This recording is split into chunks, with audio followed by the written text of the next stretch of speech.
ಈ ವಾರದ ನೋಟ ಕಾರ್ಯಕ್ರಮಕ್ಕೆ ನಿಮ್ಮೊಂದು ಅಭಿಪ್ರಾಯ ಹಂಚ್ಕೊಳ್ಳಕ್ಕೆ ಬಂದಿದ್ದೀನಿ.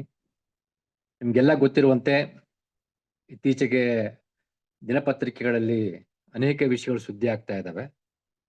ಯುದ್ಧ ನಂತರದ ಆಪರೇಷನ್ ಸಿಂಧೂರ ನಂತರದ ವಿದ್ಯಮಾನಗಳು, ಅದನ್ನು ಬಿಜೆಪಿ ತನ್ನ ಸ್ವಹಿತಾಸಕ್ತಿಗೆ ಬಳಸ್ಕೊಂತಿರೋದನ್ನ ನೋಡ್ತಾ ಇದ್ದೀವಿ. ಅಂದ್ರೆ ಬಿಜೆಪಿಗೆ ಎಲ್ಲವೂ ಸ್ವಹಿತಾಸಕ್ತಿ. ಸೇನೆಯನ್ನು ತನ್ನ ಸ್ವಂತ ಲಾಭಕ್ಕೆ ಬಳಸ್ಕೊಳ್ಳುತ್ತೆ, ಸೈನಿಕರ ಹೆಣವನ್ನು ಸ್ವಂತ ಲಾಭಕ್ಕೆ ಬಳಸ್ಕೊಳ್ಳುತ್ತೆ. ಈ ರೀತಿಯಾಗಿ ನಾವು ನೋಡ್ತಾ ಇದ್ದೀವಿ. ಈಗ ಮಂಗಳೂರಲ್ಲಿ ಆಗ್ತಿರೋದು ಅದನ್ನೇ. ಮಂಗಳೂರಲ್ಲಿ ಒಂದು ಸರಣಿ ಹತ್ಯೆಗಳು ಆಗ್ತಾ ಇವೆ, ಅದನ್ನು ಬಿಜೆಪಿ ರಾಜಕೀಯ ಲಾಭಕ್ಕೆ ಬಳಸ್ಕೊಂತಿರೋದನ್ನು ಕೂಡ ನಾವು ನೋಡ್ತಾ ಇದ್ದೀವಿ. ಈಗ ನಾವು ಮಾತಾಡ್ತಿರುವಂತ ಉದ್ದೇಶ ಏನಂತಂದ್ರೆ, ಇತ್ತೀಚೆಗೆ ನೀತಿ ಆಯೋಗದ ಅಧ್ಯಕ್ಷರು ಒಂದು ಹೇಳಿಕೆ ಕೊಟ್ರು. ಬಹಳ ಪತ್ರಿಕೆಯಲ್ಲಿ ಬಹಳ ಚರ್ಚೆ ಆಯ್ತು. ಹಾಗೆ ಮತ್ತು ಎಲ್ಲರೂ ಖುಷಿ ಪಟ್ಟರು ಸಹ. ಬಹುಸಂಖ್ಯಾತರು ಅದ್ರ ಬಗ್ಗೆ ಖುಷಿ ಪಟ್ಟಿದ್ದಾರೆ. ಏನಂತಂದ್ರೆ, ಭಾರತ ಇವತ್ತು ಜಾಗತಿಕವಾಗಿ 4ನೇ ಅತಿ ದೊಡ್ಡ ರಾಷ್ಟ್ರ, ಆರ್ಥಿಕವಾಗಿ 4ನೇ ಅತಿ ದೊಡ್ಡ ರಾಷ್ಟ್ರ ಎನ್ನುವಂತದ್ದನ್ನ ಕೂಡ ಇನ್ನೊಂದು ಹೆಮ್ಮೆಯಿಂದ ಪತ್ರಿಕೆಗಳಲ್ಲಿ ವರದಿ ಆಯ್ತು. ಅಂದ್ರೆ ಭಾರತ ಇವತ್ತು 4 ಟ್ರಿಲಿಯನ್ ಆರ್ಥಿಕ ಅಭಿವೃದ್ಧಿ, ಭಾರತದ ಎಕನಾಮಿಕ್ ಡೆವಲಪ್ಮೆಂಟ್ ಈಗ 4 ಟ್ರಿಲಿಯನ್ ಗೆ ಮುಟ್ಟಿದೆ. ಅಂದ್ರೆ ಹತ್ತತ್ರ 360 ಲಕ್ಷ ಕೋಟಿ ಆಗಿದೆ ಭಾರತದ ಅಭಿವೃದ್ಧಿ, ಆಂತರಿಕ ಅಭಿವೃದ್ಧಿ ಅಂತ ಹೇಳಿದ್ರು. ಹೀಗಾಗಿ ಅಮೆರಿಕ, ಚೀನಾದಂತ ದೇಶಗಳ ನಂತರ ಭಾರತ ಇವತ್ತು 4ನೇ ದೇಶವಾಗಿ ಹೊರಹೊಮ್ಮಿದೆ ಅಂತ ಹೇಳಿದ್ರು. ಮತ್ತು ಇನ್ನೊಂದು ಬಹಳ ಮುಖ್ಯವಾಗಿ ಹೇಳಿದ್ರೆ ಅಂದ್ರೆ, ಜಪಾನನ ಹಿಂದಿಕ್ಕಿದೆ. ಜಪಾನ್ GDP ಗಿಂತ ಭಾರತದ GDP ಮುಂದಾಗಿದೆ ಅನ್ನುವಂಥದ್ದನ್ನ ಹೇಳಿದ್ರು. ಮತ್ತು ಪತ್ರಿಕೆಗಳು ಅದನ್ನು ಸಂಭ್ರಮಿಸಿದ್ರು. ಯಾವುದೇ ಒಂದು ದೇಶದ ಆರ್ಥಿಕ ಅಭಿವೃದ್ಧಿ 4 ಟ್ರಿಲಿಯನ್ ಆಗಿದೆ, ಜಾಗತಿಕವಾಗಿ 4ನೇ ಸ್ಥಾನದಲ್ಲಿ ಇದೆ ಅಂತಂದಾಗ ಎಲ್ಲರೂ ಸಂಭ್ರಮಿಸುವಂತ ಸೂಚನೆ ಆಗಿರುತ್ತೆ. ಅದು ಸರಿ. ಆದ್ರೆ ನಿಜವಾಗ್ಲೂ ಈ GDPಯನ್ನ ಅಳೆಯುವ ಮಾನದಂಡಗಳೇನು, ಯಾವ ದತ್ತಾಂಶಗಳನ್ನ ಅವರು ನಮಗೆ ಮುಂದಿಡ್ತಾರೆ, ಯಾವ್ದನ್ನ ರೆಫರೆನ್ಸ್ ಆಗಿ ಬಳಸ್ತಾರೆ, ಇವೆಲ್ಲವನ್ನು ನಾವು ಮತ್ತೆ ಚರ್ಚೆ ಮಾಡ್ಬೇಕಾಗುತ್ತೆ. ಯಾಕಂದ್ರೆ ಆಲ್ರೆಡಿ ನಾವು ಚರ್ಚೆ ಮಾಡಿದೀವಿ. GDPಯನ್ನು ಅಳೆಯುವ ಮಾನದಂಡಗಳೇ ದೋಷಪೂರಿತವಾಗಿದ್ದಾವೆ.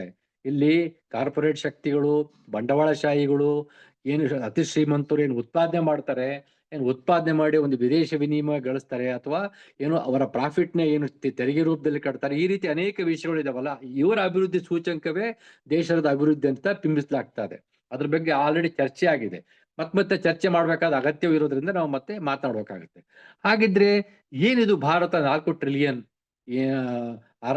ಆರ್ಥಿಕ ಪ್ರಗತಿ ಸಾಧಿಸಿದೆ, ಭಾರತದ ಆರ್ಥಿಕತೆ 4 ಟ್ರಿಲಿಯನ್ ಮುಟ್ಟಿದೆ ಅಂದ್ರೆ ಏನರ್ಥ, 360 ಲಕ್ಷ ಕೋಟಿ ಅಂತ ಅನ್ನೋದನ್ನ ನಾವು ಸ್ವಲ್ಪ ಬಿಡಿಸಿ ನೋಡೋಣ. ಇವತ್ತು ಭಾರತದ GDP 360 ಲಕ್ಷ ಕೋಟಿ ಇದೆ. ಜಪಾನ್ನ GDP 359 ಲಕ್ಷ ಕೋಟಿ. ಅಂದ್ರೆ ಜಪಾನ್ಗಿಂತ 1 ಲಕ್ಷ ಕೋಟಿ ಹೆಚ್ಚಿರೋದ್ರಿಂದ ಭಾರತ ಇವತ್ತು 4th ಟ್ರಿಲಿಯನ್ ಆರ್ಥಿಕ ಅಭಿವೃದ್ಧಿ ಆಗಿದೆ ಮತ್ತು 4ನೇ ಸ್ಥಾನದಲ್ಲಿದೆ ಅನ್ನೋದನ್ನೇ ಮತ್ತೆ ಹೇಳ್ತಾ ಇದ್ದಾರೆ. ಅಂದ್ರೆ $4187.02 ಬಿಲಿಯನ್ ಭಾರತದ GDP ಆಗಿದ್ರೆ, ಜಪಾನ್ನ GDP $4186.43 ಬಿಲಿಯನ್ ಅಂತ ವರದಿಗಳಾಗ್ತಾ ಇದಾವೆ. ಇಲ್ಲಿ ಮೊದಲನೇದಾಗಿ ನಾವು ಅರ್ಥ ಮಾಡ್ಕೊಳ್ಬೇಕಾಗಿರೋದು, ಈ ನೀತಿ ಆಯೋಗವಾಗ್ಲಿ ಕೇಂದ್ರ ಸರ್ಕಾರವಾಗ್ಲಿ ಹೇಳ್ತಿರುವಂತದ್ದು IMF ಇಂಟರ್ನ್ಯಾಷನಲ್ ಮಾನಿಟರಿ ಫಂಡ್ ಕೊಡುವಂತ ದತ್ತಾಂಶವನ್ನು ಆಧರಿಸಿ ಹೇಳುತ್ತೆ. ಈ ತಮಾಷೆ ಅಂತಂದ್ರೆ, ಇಂಟರ್ನ್ಯಾಷನಲ್ ಮಾನಿಟರಿಂಗ್ ಫಂಡ್ ಏನು IMF ಅಂತಿದೆ, ಅದಕ್ಕೆ ದತ್ತಾಂಶ ಕೊಡುವುದು ಇಲ್ಲಿನ ಸರ್ಕಾರ. ಅಂದ್ರೆ ಭಾರತದ ಕೇಂದ್ರ ಸರ್ಕಾರ IMFಗೆ ದತ್ತಾಂಶ ಕೊಡುತ್ತೆ, ತನ್ನ ಆರ್ಥಿಕ ನೀತಿಯ ಆರ್ಥಿಕ ಅಭಿವೃದ್ಧಿಯ ದತ್ತಾಂಶ ಕೊಡುತ್ತೆ. ಆ IMF ದತ್ತಾಂಶ ಬಳಸ್ಕೊಂಡು ಮರಳಿ ಈ ಸರ್ಕಾರ ತನ್ನ ದೇಶದ ಆರ್ಥಿಕ ಅಭಿವೃದ್ಧಿ 4 ಟ್ರಿಲಿಯನ್ ಆಗಿದೆ ಅಂತ ಹೇಳ್ತಾ ಇದೆ. ಅಂದ್ರೆ ನಾವು ಅರ್ಥ ಮಾಡ್ಕೊಳ್ಬೇಕಾಗಿರೋದು, ಇದು ರೆಫರೆನ್ಸ್ ಇವ್ರು ತಗೊಂತಿರೋದು IMF ನ ದತ್ತಾಂಶ ಅಥವಾ IMF ನ ಡಾಟಾ. ಆ IMF ಡಾಟಾ ಕೊಡ್ತಿರೋದು ಇದೇ ಸರ್ಕಾರ, ಮತ್ತು IMF ನ ಡಾಟಾ ತೆಗೆದುಕೊಂಡು ಹೇಳ್ತಿರುವಂತದ್ದು ಇದೇ ಸರ್ಕಾರ. ಸೊ ಇಲ್ಲಿ ನಾವು ಮೊದಲು ಅರ್ಥ ಮಾಡ್ಕೊಳ್ಬೇಕಾಗಿರೋದು, IMF ಕೊಡುವಂತ ದತ್ತಾಂಶದಲ್ಲಿಯೇ ಒಂದು ವಿಶ್ವಾಸಾರ್ಹತೆ ಇರೋದು. ಯಾಕಂದ್ರೆ ಇದು ಯಾವುದೇ ಸರ್ಕಾರ ಕೊಡುವ ದತ್ತಾಂಶ ವಿಶ್ವಾಸಾರ್ಹತೆ ಇಲ್ಲಿರೋದ್ರಿಂದ IMF ಕೊಡುವಂತ ದತ್ತಾಂಶವೇ ಮೊದಲಿಗೆ ಕ್ರೆಡಿಬಿಲಿಟಿ ಇರೋದಿಲ್ಲ ಅಂತ ನಾವು ಅರ್ಥ ಮಾಡ್ಕೊಳ್ಬೇಕಾಗತ್ತೆ. ಇನ್ನು ಎರಡನೇದಾಗಿ, ಭಾರತದ ಜನಸಂಖ್ಯೆ ನೋಡಿ. ಭಾರತದ ಜನಸಂಖ್ಯೆ 146 ಕೋಟಿ ಅಂತ ಹೇಳಲಾಗ್ತಾ ಇದೆ. ಅದಿನ್ನೂ ಜನಗಣತಿ ಆಗಿಲ್ಲ. 2021ರಲ್ಲಿ ಜನಗಣತಿ ಆಗ್ಬೇಕಾಗಿತ್ತು, ಇನ್ನು ಜನಗಣತಿ ಆಗಿಲ್ಲ. 2011 ಜನಗಣತಿ ಮತ್ತು ಇತ್ತೀಚಿನ ಒಂದು ಅಂದಾಜವಾಗಿ ಹೇಳುವಂತದ್ದು ಅಧಿಕೃತವಾಗಿ 146 ಕೋಟಿ ಅಂತ ಹೇಳ್ತಿದ್ದಾರೆ. ಮತ್ತು ಜಪಾನ್ನ ಜನಸಂಖ್ಯೆ 12.3 ಕೋಟಿ ಅಂತ ಹೇಳ್ತಾ ಇದ್ದಾರೆ. ಸೊ ಭಾರತದ ಜನಸಂಖ್ಯೆಗೂ ಜಪಾನಿ ಜನಸಂಖ್ಯೆಗೂ ಸಂಬಂಧವಿಲ್ಲದಷ್ಟು ವ್ಯತ್ಯಾಸವಿದೆ. ಹತ್ರ 120 ಕೋಟಿ ವ್ಯತ್ಯಾಸ ಇದೆ. ಅಜಗಜಾಂತರ ವ್ಯತ್ಯಾಸ, ಆಕಾಶ ಭೂಮಿಯಷ್ಟು ವ್ಯತ್ಯಾಸ ಇರೋದನ್ನು ಕೂಡ ನಾವು ನೋಡ್ತಾ ಇದೀವಿ. ಎರಡನೇದಾಗಿ, ಜಪಾನ್ ಅಂದ್ರೆ 146 ಕೋಟಿ ಜನಸಂಖ್ಯೆ ಇರುವಂತ ಅದರ ದೇಶದ ಆರ್ಥಿಕ ಅಭಿವೃದ್ಧಿ ಯಾವ ಮಟ್ಟದಲ್ಲಿ ಇರಬೇಕು, 12.3 ಕೋಟಿ ಜನಸಂಖ್ಯೆ ಇರುವಂತಹ ದೇಶದ ಆರ್ಥಿಕ ಅಭಿವೃದ್ಧಿ ಯಾವ ಮಟ್ಟದಲ್ಲಿ ಇರಬೇಕು ಎನ್ನುವುದಕ್ಕೆ ಯಾವುದೇ ಒಂದು ಸಿದ್ಧ ಮಾದರಿಯ ಒಂದು ಮಾಪನಗಳಿಲ್ಲ, ಅಳತೆ ಮಾಡ್ಲಿಕ್ಕೆ ಸಾಧ್ಯ ಇಲ್ಲ. ಯಾಕಂದ್ರೆ ಕೆಲವರು ಹೇಳ್ತಾರೆ 146 ಕೋಟಿ ಜನಸಂಖ್ಯೆ ಇದ್ದಾಗ್ಲೇನೆ ನಾವು 360 ಲಕ್ಷ ಮುಟ್ಟಿರೋದು ದೊಡ್ಡ ವಿಷಯ, 12.3 ಜನಸಂಖ್ಯೆ ಇದ್ದಾಗ 359 ಲಕ್ಷ ಕೋಟಿ ಮುಟ್ಟುವುದು ಕಿಂತಲೂ ಇದು ದೊಡ್ಡದು ಅಂತ ಹೇಳ್ತಾ ಇದ್ದಾರೆ. ಆದರೆ ಮಾನವ ಸಂಪನ್ಮೂಲ ಅಂತ ನಾವು ಕರಿತಾ ಇದೀವಿ, ಮಾನವ ಅಭಿವೃದ್ಧಿ ಅಂತ ಕರಿತಾ ಇದೀವಿ, ಮಾನವ ಅಭಿವೃದ್ಧಿ ಸೂಚ್ಯಂಕ ಅಂತ ಕರ್ಕೊಂಡು ಮಾನವ ಅಭಿವೃದ್ಧಿ ಸೂಚ್ಯಂಕದಲ್ಲಿ ನಾವು ಅಭಿವೃದ್ಧಿ ಸಾಧಿಸದೆ ಹೋದ್ರೆ 360 ಲಕ್ಷ ಕೋಟಿಯನ್ನು ನಾವು ಯಾವ ರೀತಿ ಅಳಿತಾ ಇದೀವಿ ಅನ್ನೋ ಪ್ರಶ್ನೆ ಕೂಡ ನಮ್ಗೆ ಕಾಣುತ್ತೆ. ಇದು ಮೊದಲನೇದಾಗಿ ಜನಸಂಖ್ಯೆ ವ್ಯತ್ಯಾಸ.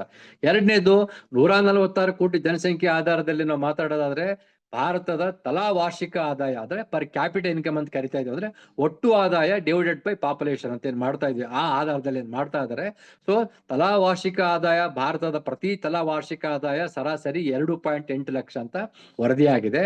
ಜಪಾನ್ ತಲಾ ವಾರ್ಷಿಕ ಆದಾಯ ಹತ್ತತ್ರ 33.90 ಲಕ್ಷ ಅಂತ ಹೇಳ್ಬಿಟ್ಟು ವರದಿಯಾಗಿದೆ. ಅಂದ್ರೆ ಭಾರತಕ್ಕಿಂತ ಹತ್ತತ್ರ 31 ಲಕ್ಷ ತಲಾ ವಾರ್ಷಿಕ ಆದಾಯ ಜಪಾನ್ನವ್ರದ್ದು ಹೆಚ್ಚಿದೆ. ಅಂದ್ರೆ ಭಾರತಕ್ಕಿಂತ ಪರ್ ಕ್ಯಾಪಿಟಲ್ ಇನ್ಕಮ್ ಜಪಾನ್ದು 31 ಲಕ್ಷ ಹೆಚ್ಚಿದೆ, ಭಾರತದ್ದು 31 ಲಕ್ಷ ಕಡಿಮೆ ಇದೆ. ಅಂದ್ರೆ ತಲಾ ಆದಾಯ ಅತ್ಯಂತ ಕಡಿಮೆ ಇದೆ ಭಾರತದ್ದು, ಆದ್ರೂ ಸಹ ಭಾರತದ GDP ಹೆಚ್ಚಿದೆ ಅಂತ ನಾವು ಹೇಳ್ಕೊಂತ ಇದ್ರೆ, GDPಯನ್ನು ಅಳೆಯುವಾಗ ಮಾನದಂಡಗಳನ್ನ ಬಳಸುವಾಗ ಎಲ್ಲಿಯೂ ನಾವು ತಲಾ ವಾರ್ಷಿಕ ಆದಾಯವನ್ನ ಪರಿಗಣಿಸದಿಲ್ಲ ಅನ್ನೋದನ್ನ ನಾವು ಅರ್ಥ ಮಾಡ್ಕೊಳ್ಬೇಕು.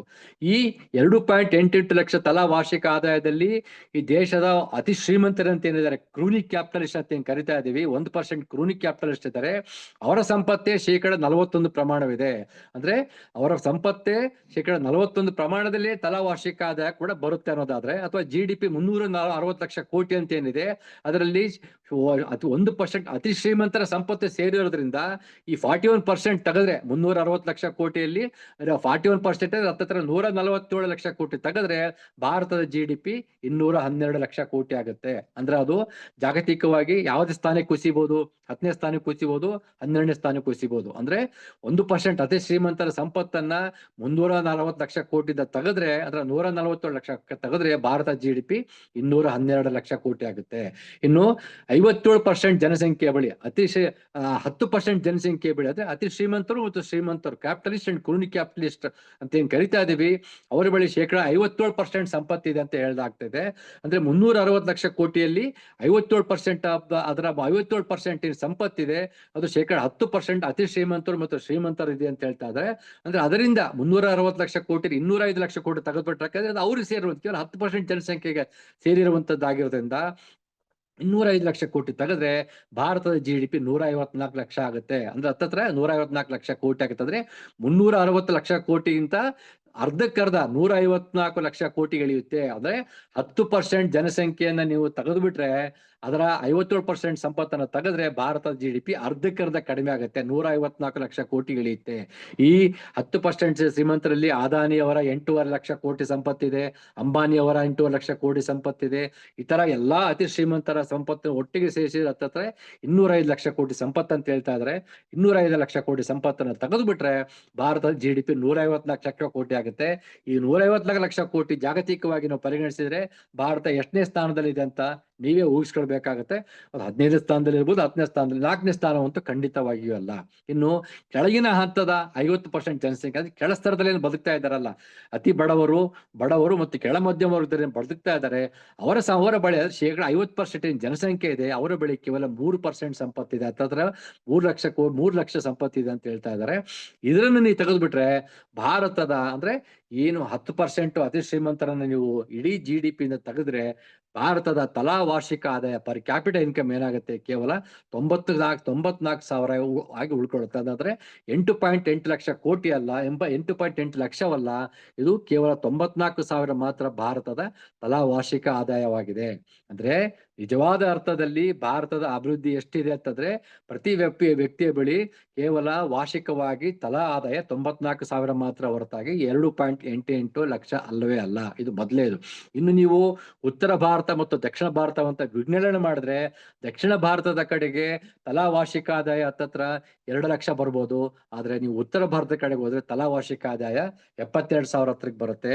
ಅಲ್ಲಿಯೂ ನೀವು ಅತಿ ಶ್ರೀಮಂತರ ಸಂಪತ್ತನ್ನು ತೆಗೆದ್ರೆ ಅಲ್ಲಿ ಕೇವಲ 1,000 2,000 10,000ಕ್ಕೆ ಉಳ್ಕೊಳ್ಳುತ್ತೆ ಅನ್ನೋದನ್ನ ಕೂಡ ನಾವು ಅರ್ಥ ಮಾಡ್ಕೊಳ್ಬೇಕಾಗುತ್ತೆ. ಅಂದ್ರೆ ಇಡೀ ಇವ್ರೇನ್ ಹೇಳ್ತಾ ಇದ್ದಾರೆ GDP, ಆರ್ಥಿಕ ಅಭಿವೃದ್ಧಿ, 4ನೇ ಸ್ಥಾನ, ಇವೆಲ್ಲವನ್ನ ಅದರ ಒಳಗಿನ ಒಂದು ಗುಟ್ಟನ್ನ ತೆಗೆದ್ರೆ ವಾಸ್ತವ ಅಂಕಿಅಂಶಗಳನ್ನ ಮುಂದಿಟ್ರೆ ಭಾರತದ ತಲಾ ವಾರ್ಷಿಕ ಆದಾಯ ಕೇವಲ 94,000, 2.88 ಲಕ್ಷ ಅಲ್ವೇ ಅಲ್ಲ. ಮತ್ತು ಅದರ GDP ಕೇವಲ 154 ಲಕ್ಷ ಕೋಟಿ ಅಂತ ಮಾತ್ರ ಹೇಳ್ಬೇಕಾಗುತ್ತೆ. ಯಾಕಂದ್ರೆ ಈ ದೇಶದ ಏನು ಅತಿ ಶ್ರೀಮಂತರೇನಿದ್ದಾರೆ ಇವರು ಪರೋಕ್ಷ ತೆರಿಗೆ ತುಂಬಾ ಕಡಿಮೆ. ಈ ಭಾರತದ ಬಡ ಜನತೆಯೇ ಅತಿ ಹೆಚ್ಚು ಪರೋಕ್ಷ ತೆರಿಗೆಯನ್ನು ಕೊಡ್ತಿರುವಂತವ್ರು. ಈ ಅತಿ ಶ್ರೀಮಂತರು ಕೊಡ್ತಿರುವಂತ ಪರೋಕ್ಷ ತೆರಿಗೆ ತುಂಬಾ ಕಡಿಮೆ ಪ್ರಮಾಣದಲ್ಲಿದೆ. ಇದು ಮೊದಲನೇದಾದ ಕಾರಣ. ಮತ್ತು ಸಂಪತ್ತು ಕ್ರೋಢೀಕರಣಗೊಳ್ತಾ ಇದೆ. ಕೆಲವೇ ಕುಟುಂಬಗಳ ಬಳಿ, ಕೆಲವೇ ವ್ಯಕ್ತಿಗಳ ಬಳಿ, ಕೆಲವೇ ಕ್ಯಾಪಿಟಲಿಸ್ಟ್ಗಳ ಬಂಡವಾಳಶಾಹಿಗಳ ಬಳಿ ಸಂಪತ್ತು ಕ್ರೋಢೀಕರಣಗೊಳ್ತಾ ಇದೆ. ಹೀಗಾಗಿ ಇದನ್ನು ಕೂಡ ನಾವು ಆರ್ಥಿಕ ಅಭಿವೃದ್ಧಿಯಲ್ಲಿ ಪರಿಗಣಿಕೆ ಸಾಧ್ಯ. ಯಾಕಂದ್ರೆ ಅವರು ಉದ್ಯೋಗ ಸೃಷ್ಟಿ ಮಾಡ್ತಾ ಇಲ್ಲ. ಉದಾಹರಣೆಗೆ ಅದಾನಿ ಬಳಿ 8.8 ಲಕ್ಷ ಕೋಟಿ ಇದೆ ಅಂತ ಏನ್ ಹೇಳ್ತಾ ಇದ್ದೀವಿ, ಅವ್ರು ಒಟ್ಟು ಉದ್ಯೋಗ ಸೃಷ್ಟಿ ಮಾಡಿರುವಂತದ್ದು ಸರಾಸರಿ 25,000 ಮಾತ್ರ. ಅಂದ್ರೆ ಅವ್ರು ಉದ್ಯೋಗ ಸೃಷ್ಟಿ ಮಾಡ್ತಾ ಇಲ್ಲ. ಈ ಸಮಾಜಕ್ಕೆ, ಭಾರತದ ಸಮಾಜದಲ್ಲಿ ಎಲ್ಲಾ ಸಮಗ್ರ ಅಭಿವೃದ್ಧಿಗೆ ಅವರಿಂದ ಯಾವುದೇ ಕೊಡುಗೆ ಇಲ್ಲ. ಉದ್ಯೋಗವನ್ನು ಸೃಷ್ಟಿ ಮಾಡ್ತಾರೆ. ಯಾಕಂದ್ರೆ ಸರ್ಕಾರ ಏನು ಜಾಗತಿಕವಾಗಿ ಭಾರತ ತಳ್ಕೊಂತು LPG ಅಂತ ಹೆಂಗ್ ಕರಿತಾ ಇದೀವಿ, ಜಾಗತೀಕರಣಕ್ಕೆ, ನವ ಉದಾರೀಕರಣಕ್ಕೆ ಸರ್ಕಾರ ತನ್ನನ್ನು ತಾನು ಭಾರತದ ಮಾರುಕಟ್ಟೆ ಮುಕ್ತವಾದಾಗ ಆಗ ಎಲ್ಲಾ ಸರ್ಕಾರ ಹೇಳಿದ್ದೇನಂತಂದ್ರೆ ಈ ಜಾಗತೀಕರಣದಿಂದ ಉದ್ಯೋಗ ಮಾರುಕಟ್ಟೆ ಸೃಷ್ಟಿ ಆಗತ್ತೆ ಅಂತ ಹೇಳ್ತಾ ಇದ್ರು. ಆದ್ರೆ ಉದ್ಯೋಗ ಮಾರುಕಟ್ಟೆ ಸೃಷ್ಟಿಯಾಗಿಲ್ಲ. ಇವತ್ತಿಗೂ ಅನೌಪಚಾರಿಕ ವಲಯದಲ್ಲಿ 90% ಪ್ರಮಾಣದ ಉದ್ಯೋಗವಿದೆ. ಅಂದ್ರೆ ಅನೌಪಚಾರಿಕ ಅಂದ್ರೆ ನಮ್ಗೆ ಗೊತ್ತಿದೆ, ಅಲ್ಲಿ ಉದ್ಯೋಗ ಭದ್ರತೆ ಇಲ್ಲ, ಸಮಾನ ಕೆಲಸಕ್ಕೆ ಸಮಾನ ವೇತನವಿಲ್ಲ, ಕನಿಷ್ಠ ವೇತನವಿಲ್ಲ, ಅಥವಾ ಇನ್ನಿತರ ಯಾವುದೇ ಸೌಲಭ್ಯಗಳಿಲ್ಲ. PF ಆಗಿರ್ಬೋದು, ಯಾವುದೇ ರೀತಿಯ ಮೆಡಿಕಲ್ ಸೌಲಭ್ಯ, ಯಾವುದೇ ಸೌಲಭ್ಯಗಳು ಇರುವುದಿಲ್ಲ. ಅನೌಪಚಾರಿಕ ವಲಯದಲ್ಲೇ 90% ಪ್ರಮಾಣದಷ್ಟು ಉದ್ಯೋಗವಿದೆ. ಮತ್ತು ಇನ್ನು ಭಾರತದ GDPಗೆ 50% ಅಷ್ಟು GDPಯ 50% ಪ್ರಮಾಣ ಇರುವಂತಹದ್ದು ಸೇವಾ ವಲಯದಲ್ಲಿ. ಅದರಲ್ಲಿಯೂ IT, ಸೇವಾ ವಲಯ, ಕಾಮರ್ಸ್ ವಲಯದಿಂದ 50% ಪ್ರಮಾಣದಲ್ಲಿದೆ. ಇದರಲ್ಲಿ ಬಹುತೇಕರು ಕೇವಲ 2%, 3% ಹೊರತುಪಡಿಸ್ಬಿಟ್ರೆ ಈ 50% ಸೇವಾ ವಲಯ, IT ಇಂಡಸ್ಟ್ರಿ ಮತ್ತು ಕಾಮರ್ಸ್ ಅಲ್ಲಿ ಮಿಕ್ಕಂತೆ 47-48% ಸಂಪೂರ್ಣವಾಗಿ ಅಸಂಘಟಿತ ವಲಯ ಮತ್ತು ಅನೌಪಚಾರಿಕ ವಲಯ ಇರುವುದರಿಂದ ಇಲ್ಲಿ ಉದ್ಯೋಗ ನಾವು ಸೃಷ್ಟಿ ಅಂತ ಕರೆಯಕ್ಕೆ ಸಾಧ್ಯ. ಯಾಕಂದ್ರೆ ಗುಣಮಟ್ಟದ ಉದ್ಯೋಗವಿಲ್ಲ, ಅಲ್ಲಿ ಉದ್ಯೋಗ ಸೃಷ್ಟಿ ಆಗ್ತಾ ಇಲ್ಲ. ಇನ್ನು 50%ಗಿಂತಲೂ ಹೆಚ್ಚು ಜನಸಂಖ್ಯೆ ಇರುವಂತದ್ದು ಗ್ರಾಮೀಣ ಭಾಗದ ಕೃಷಿ ವಲಯದಲ್ಲಿ. ಆದ್ರೆ GDPಯಲ್ಲಿ ಕೃಷಿ ವಲಯದ ಪ್ರಮಾಣ ಕೇವಲ 18% ಮಾತ್ರ. ಹೀಗಾಗಿ ಅಲ್ಲಿಯೂ ಉದ್ಯೋಗ ಸೃಷ್ಟಿ ಆಗ್ತಾ ಇಲ್ಲ. ಹೀಗಾಗಿ ಈ ಆಧಾರದಲ್ಲಿಯೂ ಭಾರತ ಆರ್ಥಿಕವಾಗಿ ಅಭಿವೃದ್ಧಿ ಹೊಂದಿದೆ ಅಂತ ಹೇಳಕ್ಕಾಗ್ತಾ ಇಲ್ಲ. ಇನ್ನು ಉತ್ಪಾದನಾ ವಲಯದಿಂದ ಭಾರತದ ಉತ್ಪಾದನಾ ವಲಯದಿಂದ GDPಯಲ್ಲಿ ಉತ್ಪಾದನಾ ವಲಯದ ಪ್ರಮಾಣ 15-16% ಅಂತ ಹೇಳ್ತಾ ಇದ್ದಾರೆ. ಅಲ್ಲಿಯೂ ಸಂಘಟಿತ ಉದ್ಯೋಗಗಳ ಪ್ರಮಾಣ ಕೇವಲ 9% ಇದೆ. ಅಲ್ಲಿಯೂ ಅಸಂಘಟಿತ ವಲಯದ ಉದ್ಯೋಗಗಳ ಪ್ರಮಾಣ ಕೇವಲ 89% ಇದೆ. ಹೀಗಾಗಿ ಇದರ ಆಧಾರದಲ್ಲಿಯೂ ಉದ್ಯೋಗ ಸೃಷ್ಟಿಯಾಗಿದೆ ಅಂತ ಹೇಳಕ್ಕಾಗ್ತಾ ಇಲ್ಲ. ಹೀಗಾಗಿ ಭಾರತದ ಆರ್ಥಿಕ ಅಭಿವೃದ್ಧಿ ಆಗಿದೆ ಅಂತ ನಾವು ಹೇಳಕ್ಕೆ ಸಾಧ್ಯವೇ ಇಲ್ಲ. ಮತ್ತು ಬಹಳ ಮುಖ್ಯವಾಗಿ ಇಲ್ಲಿ 11-12% ನಿರುದ್ಯೋಗದ ಪ್ರಮಾಣ ಇರುವುದನ್ನ ಕೂಡ ನಾವು ಅರ್ಥ ಮಾಡ್ಕೊಳ್ಬೇಕು. ಇಲ್ಲಿ ನಿರುದ್ಯೋಗವಿದೆ ಮತ್ತು ಇನ್ನೂ 80 ಕೋಟಿ ಜನಸಂಖ್ಯೆ ಪಡಿತರ ವ್ಯವಸ್ಥೆಯಲ್ಲಿ BPL ಕಾರ್ಡ್ ಹೊಂದಿದವರಾಗಿದ್ದಾರೆ. 80 ಕೋಟಿ ಜನಸಂಖ್ಯೆ BPL ಕಾರ್ಡ್ ಹೊಂದಿದ್ದಾರೆ ಅಂತ ಅಂದ್ಮೇಲೆ ನೀವು ಭಾರತ ಆರ್ಥಿಕವಾಗಿ ಅಭಿವೃದ್ಧಿ ಹೊಂದಿದೆ ಅಂತ ನಾವು ಯಾವ ರೀತಿ ಹೇಳ್ತಾ ಇದೀವಿ? ಮತ್ತು ಇದು ನಾವೆಲ್ಲವೂ ಮಾತಾಡ್ತಿರುವಂತದ್ದು 2011ರ ಜನಗಣತಿಯನ್ನು ಆಧರಿಸಿ. 2021ರ ಜನಗಣತಿ ಆಗ್ಬೇಕಾಯ್ತು, ಜನಗಣತಿ ಆಗಿಲ್ಲ. 2024-25 ಜನಗಣತಿ ಆಗಿಲ್ಲ. 2026 ಜನಗಣತಿ ಆಗಿಲ್ಲ. ಕಳೆದ 12-13 ವರ್ಷದಲ್ಲಿ 11 ಕೋಟಿ ಜನಸಂಖ್ಯೆ ಹೆಚ್ಚುವರಿ 11-12 ಕೋಟಿ ಜನಸಂಖ್ಯೆ ಹೆಚ್ಚಾಗಿದೆ.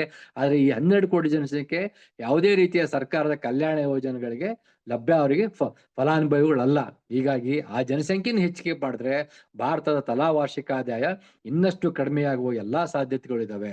ಇದನ್ನ ನಾವು ಅರ್ಥ ಮಾಡ್ಕೊಳ್ಬೇಕು. ಆರ್ಥಿಕ ಅಭಿವೃದ್ಧಿ ಬಗ್ಗೆ ಮಾತಾಡ್ಬೇಕಾದ್ರೆ ಎಲ್ಲಾ ವಿಚಾರಗಳು, ವಾಸ್ತವಗಳನ್ನ ನಾವು ಪರಿಗಣಿಸಬೇಕಾಗತ್ತೆ. ಮತ್ತು ರೈತರ ಬದುಕು ಮತ್ತಷ್ಟು ಹದಗೆಡ್ತಾ ಇದೆ. ಸುಮಾರು ಲಕ್ಷ 2 ಲಕ್ಷ 3 ಲಕ್ಷಕ್ಕೂ ಹೆಚ್ಚು ರೈತರು ಕಳೆದ 10 ವರ್ಷಗಳಲ್ಲಿ ಆತ್ಮಹತ್ಯೆ ಮಾಡ್ಕೊಂಡಿದ್ದಾರೆ. 10 ವರ್ಷಗಳಲ್ಲಿ ಆತ್ಮಹತ್ಯೆ ಮಾಡ್ಕೊಂಡ ರೈತರ ಸಂಖ್ಯೆ ಜಾಸ್ತಿ ಆದಷ್ಟು GDP ಜಾಸ್ತಿ ಆಗ್ತಿದೆ ಅಂತಂದ್ರೆ ನಾವು ಅರ್ಥ ಮಾಡ್ಕೊಳ್ಬೇಕು.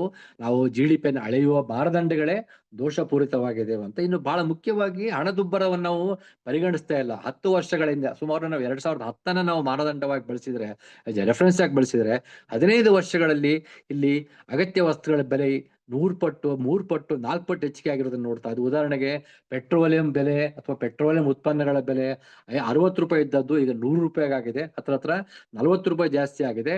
ಇದರ ಕಾರಣಕ್ಕೆ ಇತರ ಅಗತ್ಯ ವಸ್ತುಗಳ ಬೆಲೆ ಏರಿಕೆ ಆಗುತ್ತೆ. ಅಥವಾ ಬೆಂಗಳೂರಿನಂತ ನಗರದಲ್ಲಿ ಮನೆ ಬಾಡಿಗೆ 2010ರಲ್ಲಿ 15,000 ರೂಪಾಯಿಗೆ ಸಿಗ್ತಾ ಇದ್ರೆ ಇವತ್ತು ಅದು 30,000 ರೂಪಾಯಿಗೆ ಹೆಚ್ಚು 30,000 ರೂಪಾಯಿಗೆ ಏರಿಕೆ ಆಗಿರೋದನ್ನ ನೋಡ್ತಾ ಇದ್ದೀವಿ. ದಿನಸಿ ವಸ್ತುಗಳ ಬೆಲೆ ಪ್ರತಿ ತಿಂಗಳಿಗೆ ಸರಾಸರಿ 1,000 ರೂಪಾಯಿಗೆ ಸಿಗ್ತಾ ಇದ್ರೆ ಇವತ್ತು ಅದು 5,000 ರೂಪಾಯಿಗೆ ಇರೋದನ್ನ ನೋಡ್ತಾ ಇದೀವಿ. ಪ್ರತಿಯೊಂದು ಹಂತದಲ್ಲೂ ಅಗತ್ಯ ವಸ್ತುಗಳ ಬೆಲೆ ಏರಿಕೆ ಆಗಿದೆ. ತೊಗರಿ ಬೇಳೆಯಲ್ಲಿ ಆಹಾರ ಧಾನ್ಯಗಳ ಬೆಲೆ ಏರಿಕೆ ಆಗಿದೆ. ಎಣ್ಣೆ ಕಾಳುಗಳ ಬೆಲೆ ಏರಿಕೆ ಆಗಿದೆ. ಪ್ರತಿ ಒಂದು ವಲಯದಲ್ಲಿಯೂ ಬೆಲೆ ಏರಿಕೆ ಆಗಿದೆ. 2 ಪಟ್ಟು 3 ಪಟ್ಟು ಜಾಸ್ತಿ ಆಗಿದೆ. ಆದ್ರೆ ವೇತನದಲ್ಲಿ ಹೆಚ್ಚಳವಾಗಿಲ್ಲ. ಏನೋ ಸಂಘಟಿತ ವಲಯದಲ್ಲಿ ಮಾತಾಡ್ತಾ ಇದೀವಿ, ಸಂಘಟಿತ ವಲಯದ ವೇತನವೂ ಹೆಚ್ಚಳವಾಗಿಲ್ಲ. ಆದ್ರೆ ಬೆಲೆ ಹೆಚ್ಚಿಗೆ ಆಗ್ತಾ ಇದೆ, ಹಣದುಬ್ಬರ ಹೆಚ್ಚಿಗೆ ಆಗ್ತಾ ಇದೆ. ಇವೆಲ್ಲಾ ಆಧಾರದಲ್ಲಿಯೂ ನಾವು ಭಾರತದ GDP-ಯನ್ನು 4 ಟ್ರಿಲಿಯನ್ ಅಂತಂದ್ರೆ ನಂಬಕ್ಕೆ ಸಾಧ್ಯವಿಲ್ಲ, ಒಪ್ಪಳಿಕೆ ಸಾಧ್ಯವಿಲ್ಲ. ವಾಸ್ತವವೇ ಬ್ಯಾರೆ ಅರ್ಥವೇ ಕೊಡ್ತಾ ಇದೆ. ಇನ್ನು ಬಹಳ ಮುಖ್ಯವಾಗಿ ಸರ್ಕಾರಗಳು ಕೊಡುವಂತ ದತ್ತಾಂಶಗಳು ಸಹ ವಿಶ್ವಾಸಾರ್ಹತೆಯಿಂದ ಕಳೆದುಕೊಂಡಿದ್ದಾವೆ. ದತ್ತಾಂಶಗಳು ಕೊಡ್ತಾ, ಉದಾಹರಣೆಗೆ ಬಡತನದ ಬಗ್ಗೆ ಮಾತಾಡ್ತಾ ಇದೆ. ನಾವು ಕಳೆದ ಬಾರಿಯೇ ಮಾತನಾಡದಂತೆ ಭಾರತದಲ್ಲಿ ಬಡ ಜನರ ಸಂಖ್ಯೆ ಕೇವಲ 3 ಕೋಟಿ ಅಂತ ಹೇಳ್ತಾ ಇದ್ದಾರೆ. ಆದ್ರೆ ಹಸಿವಿನಿಂದ ಬಳಲುತ್ತಿರೋ, ಅಪೌಷ್ಟಿಕತೆಯಿಂದ ಬಳಲುತ್ತಿರುವ ಸಂಖ್ಯೆಯೇ 23 ಕೋಟಿ ಅಂತ ಹೇಳ್ತಾ ಇದ್ದಾರೆ. ಅಂದ್ರೆ ಪೌಷ್ಟಿಕ ಆಹಾರವಿಲ್ಲದಂತೆ ಬಳಲ್ತಿರುವಂತಹ ಜನಸಂಖ್ಯೆ 22 ಕೋಟಿ ಅಂತ ಹೇಳ್ತಾ ಇದ್ದಾರೆ. ಎಲ್ಲ ಅಂಶಗಳನ್ನು, ಅಪೌಷ್ಟಿಕತೆಯನ್ನಾಗ್ಲಿ, ಹಸವನ್ನು ಹೊಲವನ್ನು ಪರಿಗಣಿಸಿದ್ರೆ ಭಾರತದ ಆರ್ಥಿಕ ಅಭಿವೃದ್ಧಿಯನ್ನು ನಾವು ಬೇರೆ ರೀತಿಯ ನಿಮಗೆ ಕಂಡು ಬರುತ್ತೆ. ಹೀಗಾಗಿ ಸರ್ಕಾರ ಈ ರೀತಿಯಾಗಿ ತಪ್ಪು ಆದ ಮಾಹಿತಿಗಳನ್ನು ಕೊಡುವುದರ ಮೂಲಕ ಏನನ್ನೂ ಸಾಧಲಿಕ್ಕೆ ಸಾಧ್ಯವಿಲ್ಲ. ಜನರನ್ನ ಎಲ್ಲಾ ಸಂದರ್ಭದಲ್ಲಿ, ಎಲ್ಲಾ ಕಾಲಕ್ಕೆ ಎಲ್ಲರನ್ನೂ ಮೋಸಗೊಳಿಸ್ಲಿಕ್ಕೆ ಸಾಧ್ಯವಿಲ್ಲ. ಕೆಲ ಕಾಲಕ್ಕೆ ಕೆಲ ಪ್ರಮಾಣ ಜನಸಂಖ್ಯೆಯನ್ನು ಮಾತ್ರ ಮೋಸಗೊಳಿಸಬಹುದಷ್ಟೇ. ಬಹಳ ದಿನಗಳ ಕಾಲ ಈ ತರ ಮೋಸ ಮಾಡಿ, ಯಾಕಂದ್ರೆ ವಾಸ್ತವ ನಮ್ಮ ಮುಂದೆ ಇದೆ. 80 ಕೋಟಿ ಜನಸಂಖ್ಯೆ ಪಡಿತರದಲ್ಲಿದ್ದಾರೆ. ಯಾತಕ್ಕೆ ಹಾಗಾದ್ರೆ ಭಾರತದ ಅಭಿವೃದ್ಧಿ 4 ಟ್ರಿಲಿಯನ್ ಆಗಿದೆ ಅಂತಂದ್ರೆ ಯಾತಕ್ಕೆ ಇವರು ಕಲ್ಯಾಣ ಯೋಜನೆಯನ್ನು ಕೊಡ್ತಾ ಇದ್ದಾರೆ? ಯಾತಕ್ಕೆ ದೆಹಲಿ ಬಿಜೆಪಿ ಸರ್ಕಾರ ಅನೇಕ ರೀತಿಯ ಗ್ಯಾರಂಟಿಗಳನ್ನ ಘೋಷಿಸ್ತಾ ಇದೆ? ಗ್ಯಾರಂಟಿ ಕೂಡ ಅಗತ್ಯವಿರೋದಿಲ್ಲಲ್ಲ. ಆದ್ರೆ ಗ್ಯಾರಂಟಿ ಕೊಡದೆ ಹೋದ್ರೆ ಮತ್ತಷ್ಟು ಜನರು ಹಸುವಿನಿಂದ ನರಳುವಂತ ಸ್ಥಿತಿಯಲ್ಲಿ ನಿರ್ಮಾಣ ಆಗಿದೆ.